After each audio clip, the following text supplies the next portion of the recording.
तर जुईली दळवींनी कोकण विधान परिषदेसाठी अर्ज दाखल केलेला आहे। अनिकेत तटकरेंचा प्रचार करणार नाही, अर्जही मागे घेणार नाही अशी भूमिका त्यांनी घेतली आहे। महेंद्र दळवींच्या कन्या जुईली यांनी अपक्ष उमेदवारी अर्ज भरलाय। रायगड जिल्ह्यामध्ये विधान परिषद निवडणुकीवरून राजकारण तापलेलं आहे। कोकण विधान परिषद निवडणुकीसाठी अनिकेत तटकरे आणि भरत गोगावले यांचे पुत्र हे आग्रही होते। या सर्व पार्श्वभूमीवर या राजकीय घडामोडी घडतायत।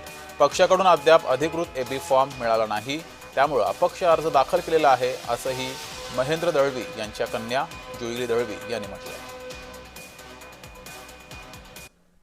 महायुतीचा अजून तिढा सुटलेला नाहीये, पण आमच्यावर जो अन्याय होतो वारंवार त्या अनुषंगाने आम्ही म्हणजे त्याला वाचा फोडण्यासाठी आम्ही हा फॉर्म भरलेला आहे। महायुतीचा निर्णय आज संध्याकाळपर्यंत होईल अशी आशा आहे आणि तो आमच्याच बाजूने होईल अशी मला आशा आहे। मला पहिलं वाटत होतं बरेचसे चिरंजीव भरतील, ते पक्षाचे अनेक कार्यकर्ते भरतील, पण आम्ही औपचारिक फॉर्म भरून ठेवला। पक्षाकडे मागणी केली आहे की आपला जनाधार जास्त असल्या कारणाने आपल्या शिवसेना पक्षाला तिकीट मिळालं पाहिजे। आशावादी आहे संध्याकाळपर्यंत या संदर्भात निर्णय नक्की होईल। 1 तारीख शेवटचा दिवस आहे आणि माझ्या कन्येने आज फॉर्म भरला आहे आणि मला असं वाटतं ही लढाई आम्ही सहज जिंकून आणू।